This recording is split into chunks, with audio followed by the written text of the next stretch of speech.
Welcome to our deep dive, into the JonBenét Ramsey case. Hmm. You probably already know the basics, right? Right. 6-year-old beauty queen found dead in her home Yeah, in Boulder, Colorado. on December 26, 1996. Cause of death? Strangulation and a skull fracture. But what's really fascinating and what we're going to unpack today are all the bizarre details and the conflicting theories that have just kept this case alive for decades now. For sure, for sure. And we've got a mountain of source material to dig through. All right. We've got court documents, we've got police reports, Mm-hmm. even excerpts from books by those close to the investigation. Absolutely. And I think what's crucial to remember is how just the mishandling of the initial investigation really impacted everything that followed. Right.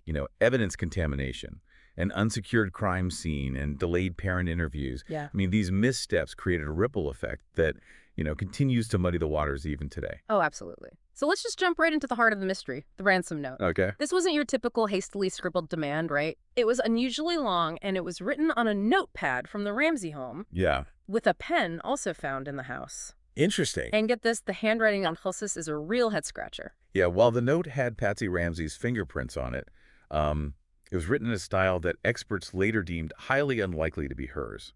Wow. And the content itself is full of oddities. The demand was for $118,000, Okay. which was nearly identical to John Ramsey's bonus, Oh, wow. which immediately raised suspicions about the family's involvement. Right. But then you have phrases and misspellings that seem almost deliberately strange, like referring to John Ramsey as simply John, or the odd use of, and hence, Yeah. was this a genuine attempt at extortion Right. or a carefully crafted smokescreen? Yeah, it's so strange. And speaking of strange, let's talk about the 911 call. Okay. Patsy called at 5552 a.m. on December 26th, Hmm. and soon after the house was filled with friends and family.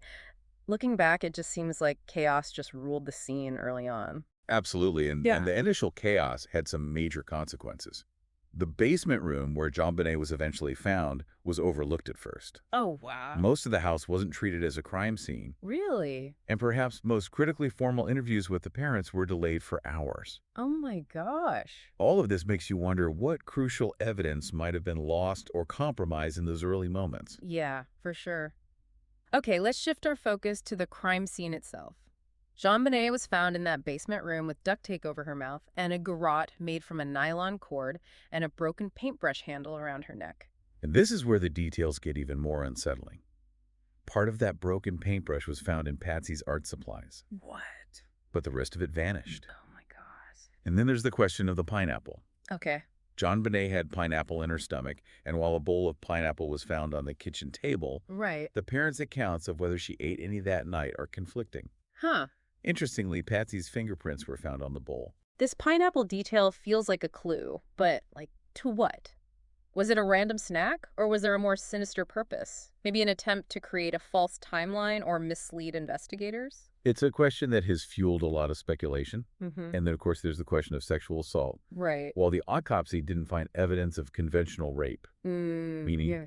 there was no evidence of forceful penetration, Okay. there were signs of a vaginal injury. Oh gosh. And the potential involvement of the paintbrush in the assault just adds another disturbing layer to this case. Right. There are also indications that her vaginal area had been wiped clean, Oh wow. suggesting an attempt to conceal evidence. Oh. It all paints a very disturbing picture. Yeah. With all of these unsettling details swirling around the investigation, quickly zeroed in on two main theories: involvement of a family member Mm-hmm. or an intruder. The initial focus on the parents was driven by several factors. No. No sign of forced entry, the potential staging of the crime scene with the ransom note, and what some perceived as their lack of cooperation with investigators. Sure. But didn't the Ramseys claim they were following their lawyer's advice? Yes, they did. But at the time, that only seemed to fuel public suspicion.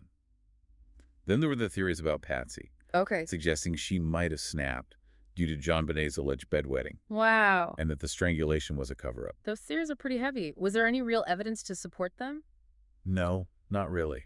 Patsy had no history of violent behavior or any known anger issues. And while JonBenét's brother Burke, who was 9 at the time, was interviewed by investigators, he was never formally considered a suspect. But even with the lack of concrete evidence against the Ramseys, a grand jury actually voted to indict both parents on child abuse charges in 1999. This is where the complexities of the legal proceedings start to overshadow the investigation itself. The district attorney Alex Hunter decided not to sign the indictment, stating he didn't believe there was enough evidence for a successful prosecution. The grand jury's vote wasn't even revealed until 2013 when those court documents were unsealed. So the case against the Ramseys seemed to hit a wall. Was there anyone pushing the intruder theory during this time? Yes, Lou Smith, a retired homicide detective, joined the investigation in 1997 and became convinced an intruder was responsible. He pointed to a broken basement window as a likely entry point. Okay. John Ramsey had broken it previously, but Smith argued an intruder could have easily exploited it. He also highlighted the high number of burglaries in the area at the time and the lack of solid evidence pointing to the Ramseys. But wouldn't an intruder entering through a broken window leave some trace? That's where Smith's theory gets a bit shaky. There were undisturbed cobwebs on that basement window, raising doubts about it being the entry point. Did Smith have any specific suspects in mind? He did. He pointed to Gary Howard Oliva, a registered sex offender who'd been seen in the neighborhood. Smith also emphasized the DNA evidence found on JonBenét's clothing belonging to an unidentified male. Okay. This DNA, he argued, shifted the focus away from the family and towards an unknown perpetrator. But if the DNA belonged to the killer, why haven't they been able to identify him after all these years? This feels like a huge unanswered question in the case. It is. The DNA was run through the FBI database, but no match came up. This raises a whole new set of questions. Was the DNA contaminated? Was it left behind by someone unrelated to the crime? Or is the killer still out there? This is already so much to unpack. We've got a seemingly staged crime scene, Right. conflicting theories about the family and an intruder, and DNA evidence pointing to someone unknown. It's almost like this case was designed to be a puzzle with no solution. And we haven't even touched on the John Marquardt confession or the defamation lawsuits that sprang from this case. Those add another layer of complexity we need to explore. Yeah, you're right. Those defamation lawsuits add a whole other dimension to this already tangled web. It's like everyone involved had their own theory, and they weren't shy about pointing fingers. It seems like these lawsuits could have had a chilling effect on the whole investigation. People might have been hesitant to speak freely for fear of legal repercussions. It's exactly. The Ramseys, their friends, even law enforcement got caught up in these legal battles as different theories and accusations were publicly debated. One of the most high-profile cases involved John and Patsy Ramsey suing the authors and publishers of a book that heavily implicated them in the crime. What happened with that lawsuit? Did it actually go to trial? It was eventually settled out of court in 2002, but it really highlights just how contentious this whole case became. And that wasn't the only one.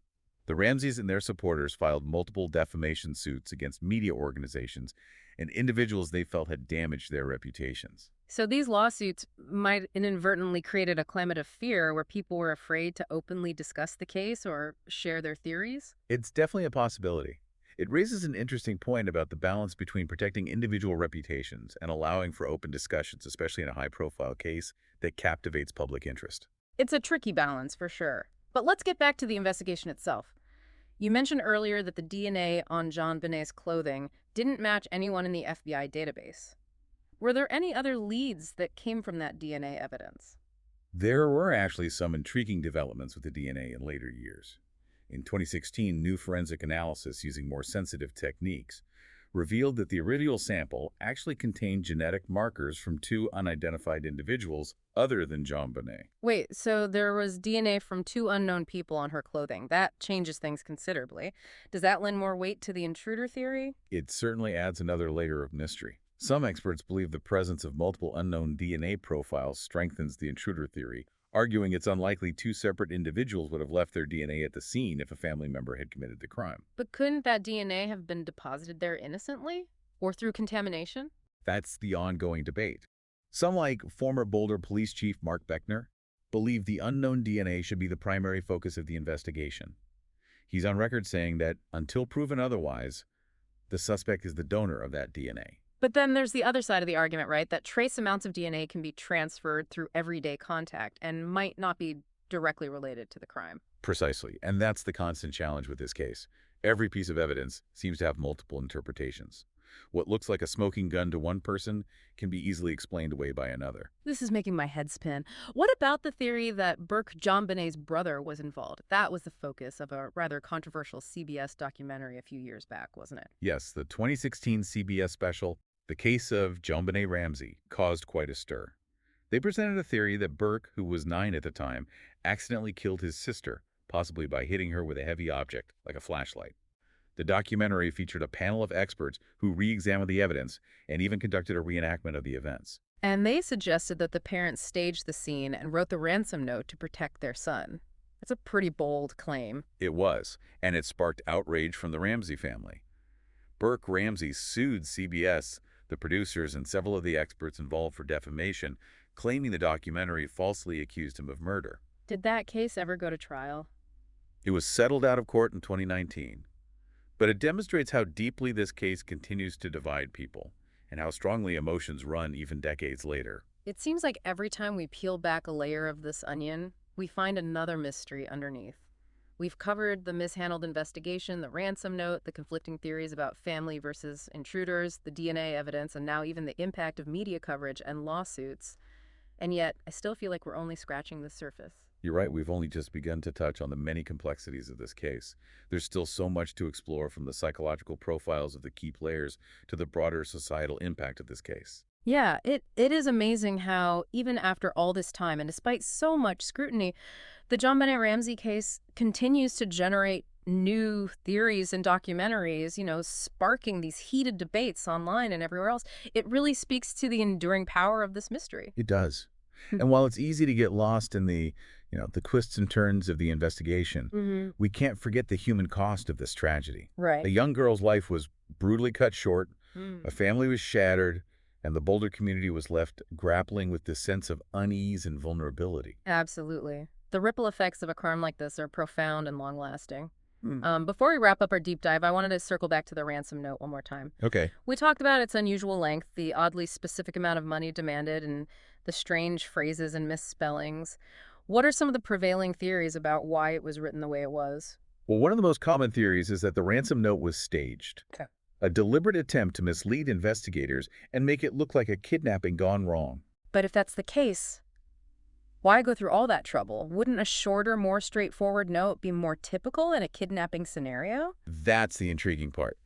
Some experts believe whoever wrote the note was trying to buy time Okay. to create a more elaborate cover story and distance themselves from the crime. Others suggest the author might have been trying to project a certain persona, perhaps mimicking villains from movies or books, Right. in an attempt to throw off investigators. It's almost like they were playing a game with the police. Exactly.